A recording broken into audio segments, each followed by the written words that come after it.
Hi people, I'm at the Brighton Preston Cemetery in Brighton, and I'm going to show you some interesting headstones and interesting stories of people who are in them.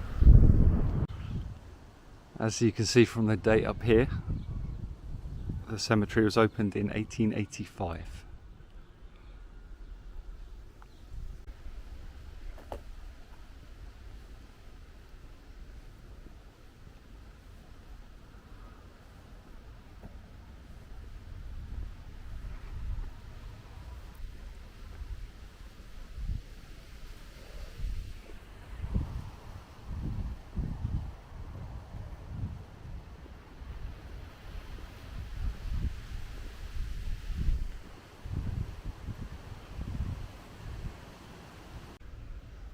This is the first stop on our tour.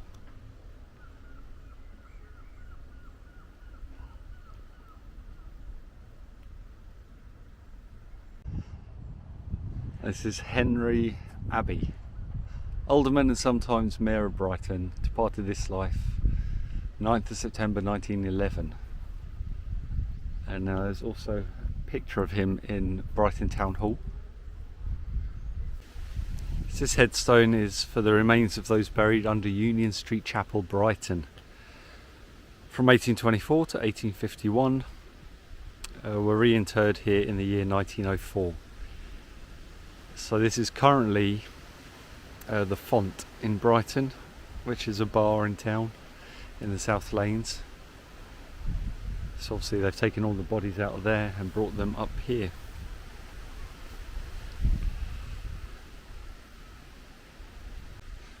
This is the grave of Dorothy, Audrey and Gwendoline Baigent.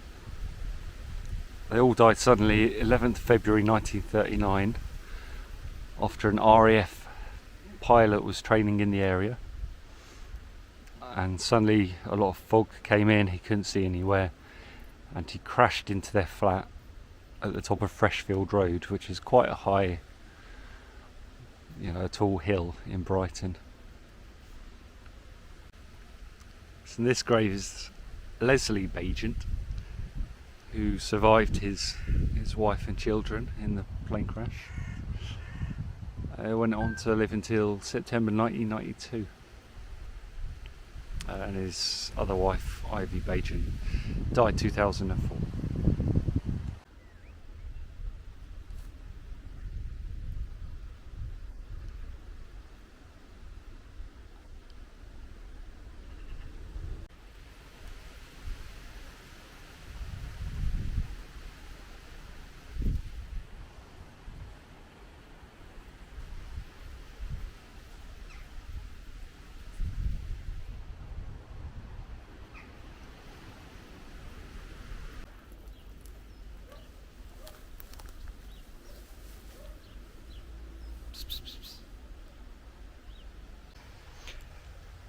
This is the grave of John Frederick Antrim. He was born in New Zealand. He'd come over to the UK. Specifically, he wanted to race on the Isle of Man in the TT races. Now, a week before his race was due to take place, this was in 1958, he was doing a practice run, misjudged a bend, and he died. So he's laid to rest here with his grandfather mentioned above him, Frederick Francis Antrim.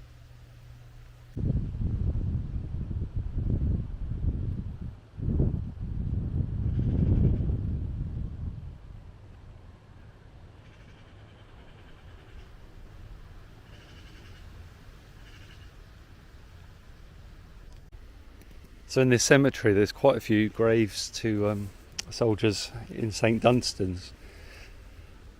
That was a local place. It used to be on the seafront. I think it's moved now. And it was for the blind veterans that were made blind through the war and things like that. And there's quite a few of their graves up here. Here's the grave to a soldier who's in the Civil War in the United States. John Heath. July 9th, 1840. February 19th, 1900. There's some more Heaths behind him. mentioned there, and some information about him here. I'll just read a bit of it.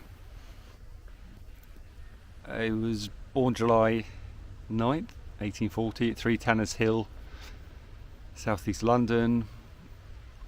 Enlisted in the Union Navy in 1861 at New York, stating he was born in Baltimore, Maryland. He was wounded while on service in 1862 and discharged. And then it seems he went under an alias and re-enlisted. Obviously a tough guy. He served in his new identity from May 18th, 1863 at Baltimore. He was on a vessel credited with attacks on Fort Wagner, Morris Island, and Fort Sumter in August 1863. Another one in Jacksonville, Florida, and then remained on patrol duty in St John's River, where she returned to Charleston, Southern Carolina.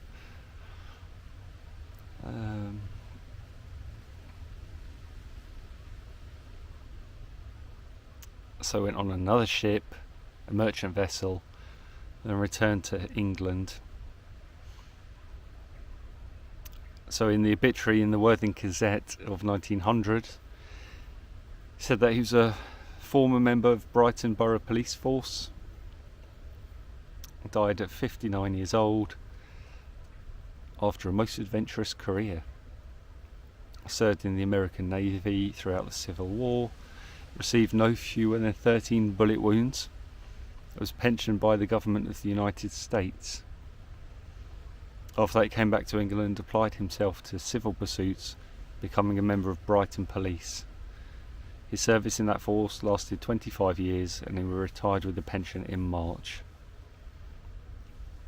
It says his wife benefited from his United States pension until she passed away in 1914.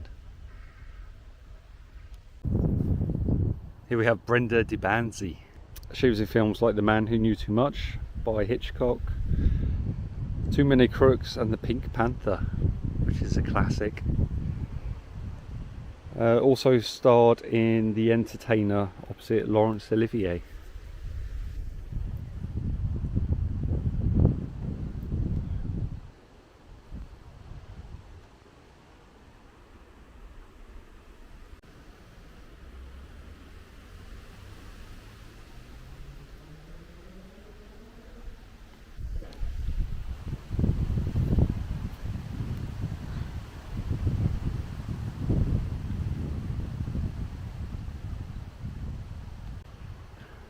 Now this chapel in the middle of the cemetery grounds hasn't been open for years. I can never remember it being open. But it was part of a lodge until 1895. So it's a fairly old building. Looks like it's been having work done on it recently. So let's hope it will be open one day.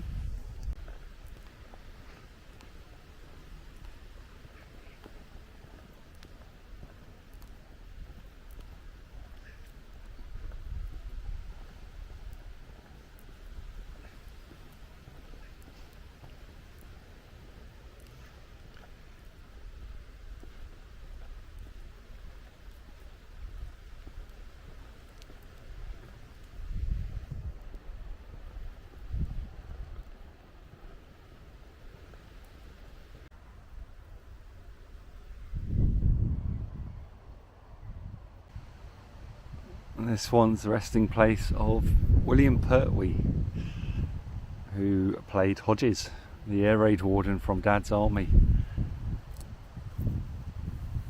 And at the bottom it says, "Put that light out." And his wife, Mariam, is next to him.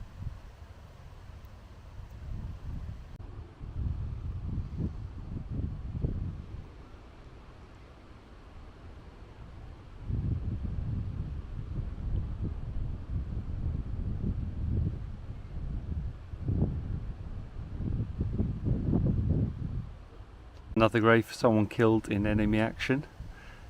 Lillian May Brasshill. September 14th, 1940, aged 23 years. So that's the end of my tour of Brighton Preston Cemetery. I'm sure I'll come back one day to do another video. But as you can see, it's a very large cemetery.